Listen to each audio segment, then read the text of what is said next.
Welcome to episode 18. I have resolved the audio issues, um, and now you can enjoy the game sound once again. So I have here in this little simple launcher here, we're gonna send another capsule identical to the one that we launched previously to the space station, and this will just be another return vehicle. In the case that something happens, something goes awry on the station, we can bring back all 4 of our crew safely instead of leaving one of them to be stranded up there. Because we only have the capability to carry 3 crew in these capsules, but we have 4 on the station. And perhaps someday we will bring more. We might bring it up to 6, but we'll have to put more life support and increase the capacity of the habitations on the space station. So now just getting my orbit up there, going into a pretty low orbit because the station is about 90 degrees around the planet from us, or maybe about 60 degrees. It's pretty far away. So we get into a low orbit, and once we circularize using the RCS, it's time for us to do our rendezvous, the most of which I have skipped out, and now we can just enjoy a nice docking. Unfortunately, I did come around onto the night side, so it was not until the very end that we could actually see what was going on. But I line up all of the markers. That's why this docking navigation is so useful, because I can still do things without being able to see where I'm going. My only concern was crashing into the solar arrays, and there comes the sun, and it shows me I'm nowhere near the solar arrays at all. Enjoy a nice shadow on the space station. There's no crew on this return vehicle, just empty space for 3 crew, so we could have 2 in each one. It'll be nice and roomy if they need to return for some reason. Although we will be sending some expansions to the habitation modules in the future. In the meantime, Bill, the resident engineer, has been chosen to go on an EVA and do a little bit of construction. The robotic arms there that hold the solar arrays, there's a bunch of robotic parts chained together, and I've had problems where they just kind of flop around, and physics are a little bit weird with them. So what I've included in this section here on the doors on the side is he just needs to walk along the ladder over the top there, but there are some containers holding various supplies, and among them are 2 containers full of nothing but struts. We have 24 struts just able to be used in construction. So we're going to strut these solar arrays and make sure they stay nice and secure, and that they don't flop around and break and cause all sorts of problems that we might run into. So figuring out the best way to orient myself on here, I realized pretty soon after that I had accidentally mistook Bill's inventory for Bob's and vice versa. So I had to, shuffle around where things were. And then it turned out the struts were too large, too heavy, and I can't actually put them in Bill's backpack. So instead I opt to just move the container around and just manually attach them. Of course, Bill uses his super strength, his super reach, his very, very long arms to span the gap and put the struts there. And then he lasers them on with his magical laser gun. If only it was actually that simple to, make things. But then we get everything strutted, get into a position where he can reach with his, again, super long arms. So now those arms should be mostly reinforced. We won't be putting a ton of thrust against this station, I don't imagine. So it should be fine.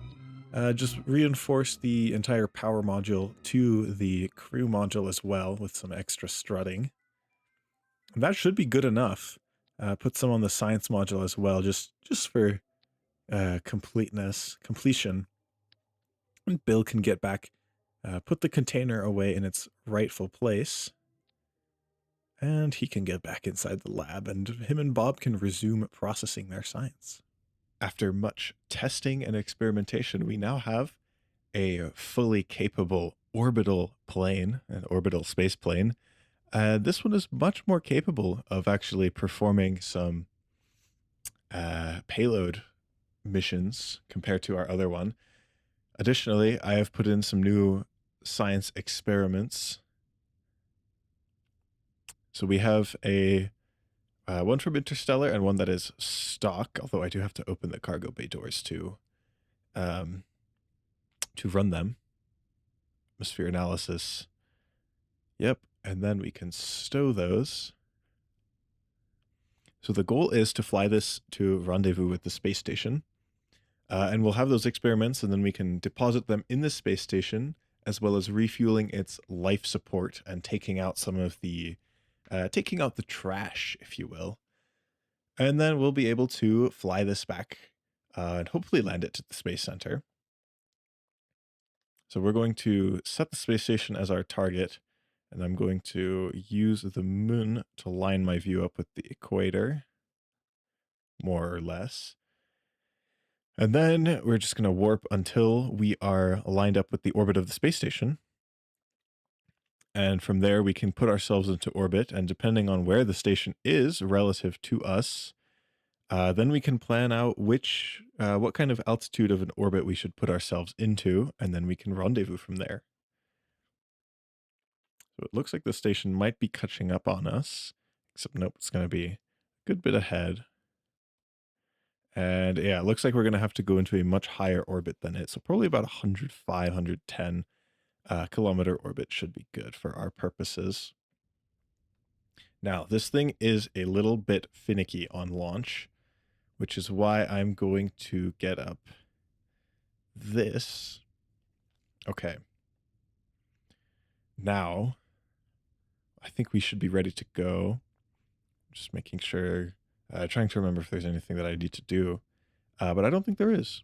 So we're going to launch. And right away we start pitching over to the west, which is probably something that would need fixing in the future, except it should be mostly fine for this. And I also want to roll a little bit so I can... Oh, come on. Get it under control. So that I can get into the right inclination right away. And this thing will have lots of delta V on it.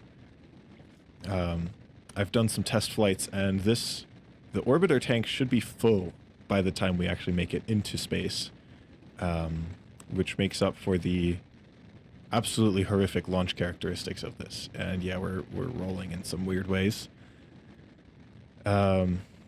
Yeah, there's a reason I don't like to build space shuttles like this, and there's a reason it's so difficult, is because there's all these different... Whoa!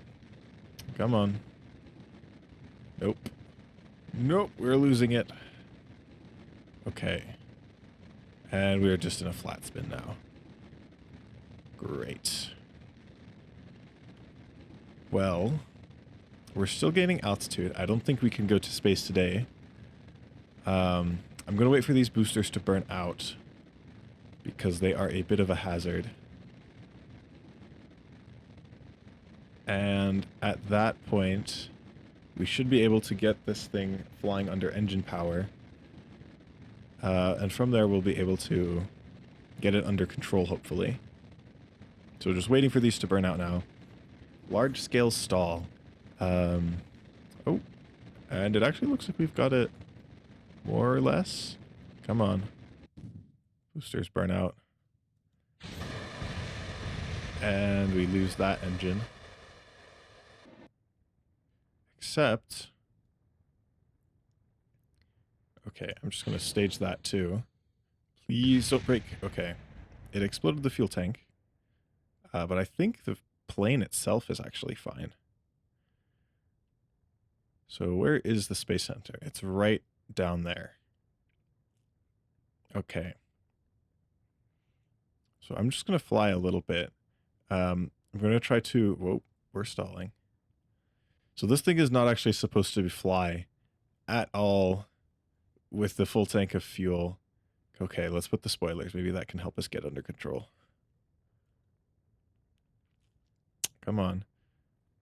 I'm going to also use the RCS here, because I really just want to burn off as much fuel as I can here. Okay, let's pump some of this fuel forward. That should help us a little bit with our stability. Probably not a whole lot. Okay, let's see if we can... Oop, we're rolling. Okay, I'm flying with the air brakes out, which should help us keep oriented while we're unstable.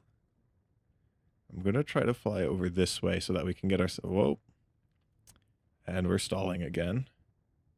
Great. Okay. Come on. Come on. Get it under control. Okay, maybe the air brakes are actually causing the problem. And we should have burned enough fuel that we're mostly stable now.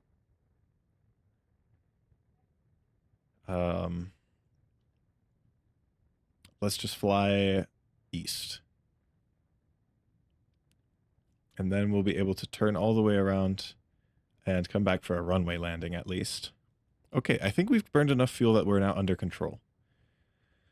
Looks like I still have some improvements to make to the design. But honestly, yeah, I think we're doing okay. I'm going to put the spoilers out again. I hope this doesn't flip me out of control. But I do want to lose some of this speed that I have and basically just burn off this mass. We're going at above Mach 1, which is kind of fast. And I think we can cut the engines now and begin turning. I'm just burning all of my RCS and also putting a little bit of throttle because I do want the gimbal control. And I also just want to burn off mass as quickly as I can. So now I've put the air brakes up again. And I'm just pitching down, turning very aggressively here. So that I can slow down in time for a good runway landing. Something's falling over there.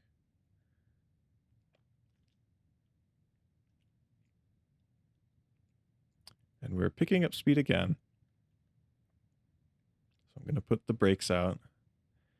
And at this point, I think we should be good enough to line up for a runway approach and land our crew, Agaden and Angie, and land them safely. So we'll just fly this thing back again on a very familiar approach, just kind of coming in steeply. I've enlarged those tailplanes on the back, but it still seems to have a little bit of struggle with yaw control. We get it under control most of the way. Liberally applying the air brakes there to kill the rest of the speed that we pick up on the descent. Admiring all of the colors of the clouds as we pass. And yeah, just letting ourselves, get lined up, admiring the scenery and the visuals there. Those red and green lights are inside the cargo bay, except they are somehow magically filtering through the walls of the fuselage, which is unintentional, but, it has a nice effect. It's like the navigational lights. And we come up over the runway, minor stalling from those air brakes, but that is to be expected. Trying to bleed off the last bit of speed. And come on, flare, bring it gently down. That was a bit rough, but it works. Deploy the parachutes and brakes, and we slow down, come to a stop on the runway, and there we are.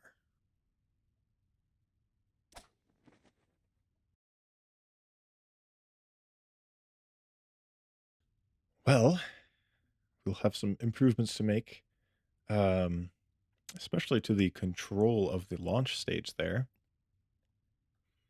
But other than that, let's see. Yeah, this is all stuff we have.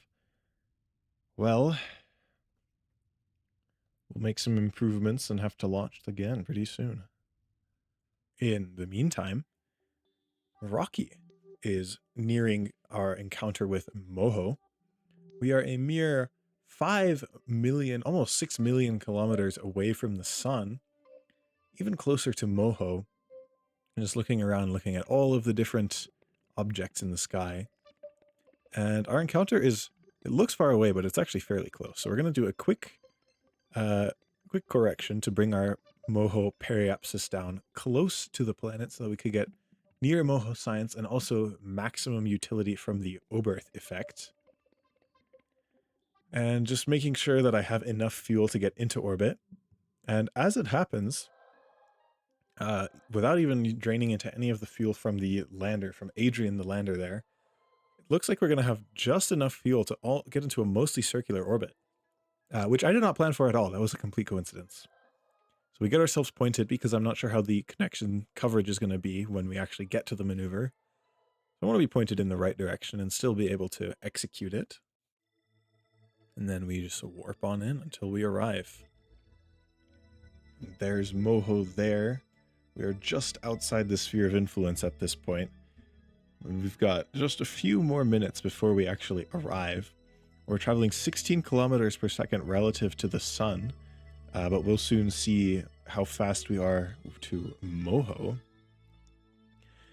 This burn to get into orbit will take almost exactly the rest of the delta V that we have on this vehicle, on Rocky, which is a total coincidence. And we are now within the sphere of influence of Moho, 4.2 kilometers per second. And we will surely gain even more speed once we're actually, once we're close enough. So now it's time for some science. Log the pressure. The instrument reads 0. It's as if it were in a vacuum. Transmit that. The temperature. Measuring it seems to be quite impossible. We've seen that before. Let's look at the mystery goo from this altitude. The goo wants to get closer to Moho, its newest friend. Transmit that. We also have the Science Junior, which we will now see. The materials have been affected by the intense heat, and many of the softer ones have melted entirely. Fascinating. Send that home. What else do we have on here? We have... there's the magnetometer. Run magnetometer report. Let it extend all the way out. You've measured the interaction. What happened to my crowd-funded science materials, huh? I want the interesting messages, not whatever that was. What is this? Radiator panel. Okay, at this time, I think that is all of the experiments that we will be able to transmit. Our periapsis is 17 kilometers, which I think should be high enough to get us above all of the mountains. But I may have to make some adjustments to that. I think, yeah, it should be good enough. I believe there might actually be the information in here. Let's take a look. Can I not scroll down? No. Okay, having just checked, the highest point is actually 6 kilometers, so we are definitely good. We could actually even get closer. But I don't think that I will. I do want some clearance. So, now I just have to warp in towards our periapsis. Let me make an alarm for myself so that I don't accidentally warp past it, because that would be very bad if I did. Maneuver. 30 minutes. So all of this distance, we are going to close that in 30 minutes time. Because that is how fast we're going. And I do have this in here, between this stage with the Science Juniors and the upper part of it, there's actually a tiny, tiny lander that I plan to detach once we're in orbit, and that will then land on the surface. So we may have just enough fuel to slow down all the way. I'm not quite sure, but it would be very unfortunate if I ended up running out. So we're now just a few moments away. Look how fast that's coming up. This is 10 times speed. So we're going to pass behind the planet, which means we probably won't be able to transmit any science, but we will still be able to complete the burn. So 2 minutes and 37 seconds. That means I'll have to start burning about a minute and 15, 16 seconds. Maybe even closer to 17 seconds. 18 even. A minute and 18 seconds. Now look at this. This is real time. I have not time warp 1 times. We've got a lot of speed to kill, and we've got to do it very quickly. And we're going to do it on the night side of the planet too, which will be interesting. I won't be able to see if we're going to crash into a mountain. Although if the KSP wiki is not lying to me, then we should be good. This is frightfully fast. Oh, and I should start burning. I completely missed that. Okay. Well, pulling several G's of acceleration here. This thrust to weight ratio is for Moho gravity. And yeah, we are gonna whiz by here. But 4 G's of acceleration almost. And I'm just watching my periapsis height, because I do not want to crash into the planet here. Sun is about to go. And there it is. And with that, we will now be getting rid of this stage. Okay. And there we go. Much more sedate pace. Just a single G of acceleration here. But we've gotten enough time, I think, from our very powerful last stage there, that this should be enough to put us into orbit while we're still close to the planet. Maximizing the Oberth effect. I could just about make out the edge of the planet there against the stars. And I'm going to... I don't want to bring my periapsis down too low. I think it was about 7 kilometers altitude for the highest point on Moho, which is still fairly high. And I don't want to get too close because it would be really unfortunate if we just slammed Rocky into the surface. That is not a piece of incident that I would want to explain to the news reporters. So now coming up on periapsis. We're about to pass our closest approach. I'm not going to bother collecting science. We are in space low.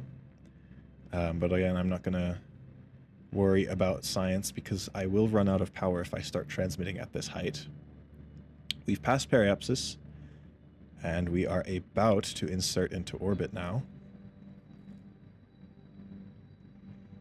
Momentarily. Our apoapsis is becoming more negative, which does mean it is in fact decreasing. It'll pass infinity and then soon we will be captured. And there we go.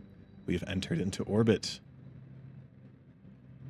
So now periapsis about 14, 15 kilometers. So I'm actually going to wait until I reach that again. So this will be 118 meters per second. So not enough to get perfectly circular, but we'll be pretty close. Close enough to actually, I think, use that lander that I had. Because that should have, you know, about 1 kilometer per second of delta V on it. Okay, we're in space low, and we still have sun exposure. So it's time for us to do the rest of the experiments. We'll do materials bay first because we can jettison that. Some of the samples suggest Moho has a weak magnetic field. How? Is there magnetic ore in the samples? That would be the only thing I could think of that would make sense. Log the temperature. This wasn't tested for such temperatures.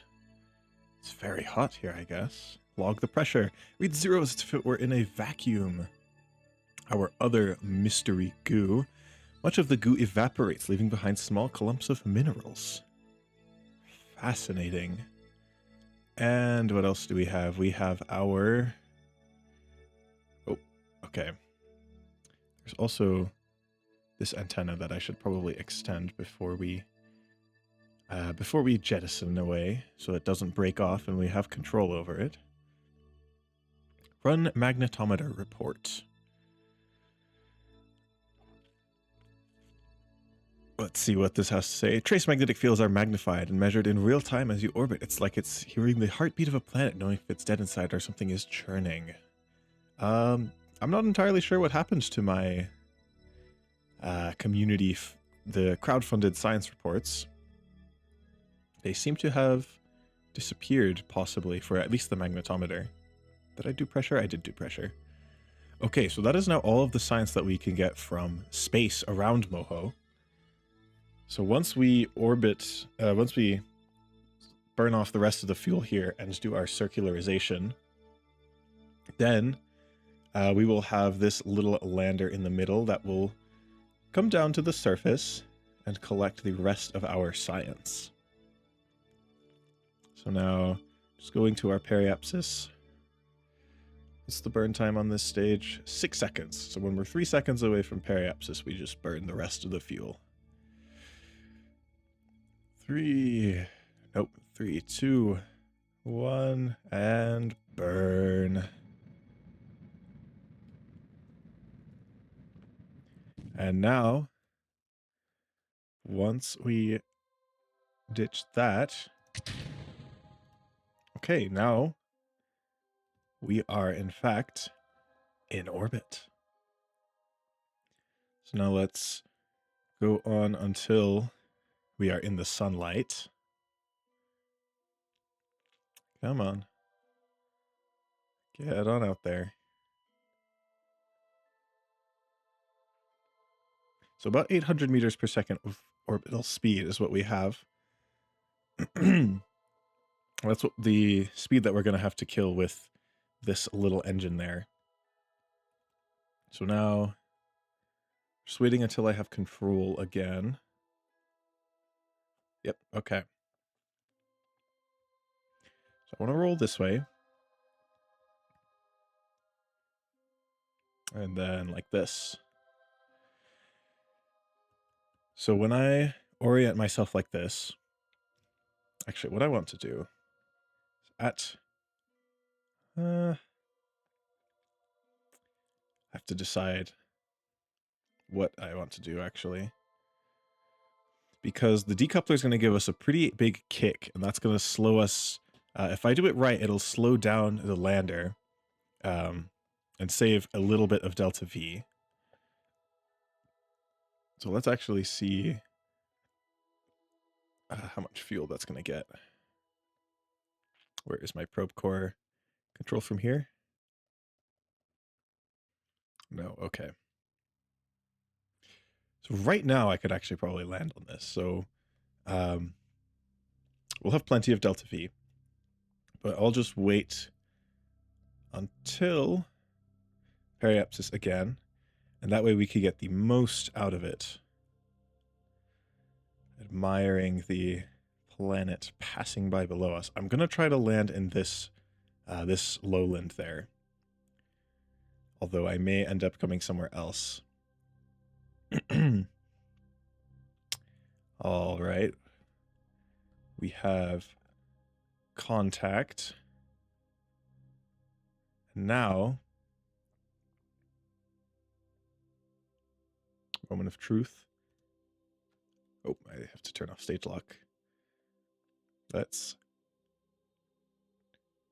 decouple. Beautiful. 2 kilometers per second. That is plenty. So I want to extend my solar panels first. And then make sure my throttle is at 0. Activate engine. And now burn to circularize. So this should be good enough.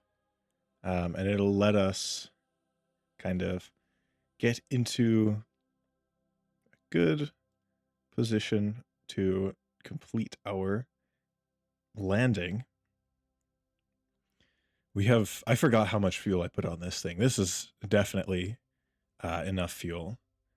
So the other thing I want to do is land when I actually have communications, which will be soon once we come over the horizon here. Oh, there we go. But we will have to see the landing in another episode. Until next time.